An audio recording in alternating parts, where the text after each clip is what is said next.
আছেন শুনলাম অনেক অসুস্থ, রোগবালাই বইরা গেছে, কেমনে থাকবেন সুস্থ? ঘরে ঘরে রোগী এখন ডাক্তারও নেই সুস্থ, নোংরা পরিবেশের জন্য মানুষ হয় অসুস্থ। মরা ধরা সব যায় ডাক্তারের কাছে, 1000 টাকার ওষুধ লাগে প্রতি মাসে মাসে। ডেঙ্গু মশা বিস্তার করে আমগো আশেপাশে, কারণ খালদা এখন পানি যায় না, ময়লা খালি ভাসে। অক্সিজেন নেই দেশে ভাই হুকুর হুকুর কাছে, পরিবেশ দূষিত করছি ফল হয় না গাছে।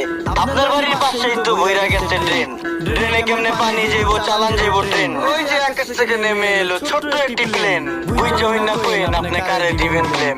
10 টাকা 10 টাকা চারিদিকে হাহাকার, আমরা সবাই যার যার আশেপাশে ঝোপঝাড়। যদি রাখতাম পরিষ্কার তো রোগ জীবাণু থাকতো আর। এই দুনিয়ায় ভালো করলেই ওই দুনিয়ায় পুরস্কার। রাস্তাঘাট বসত বাড়ি রাখতে হবে পরিষ্কার, আমগো যত বদ অভ্যাস করতে হবে বহিষ্কার। দুনিয়াতে কে কার কে করে কার উপকার, খাইলে কিন্তু কমে না রে, দিলেই কিন্তু পরিষ্কার। এই যে আকাশের দিক তাকায়া কি ভাবতাছেন কাকা?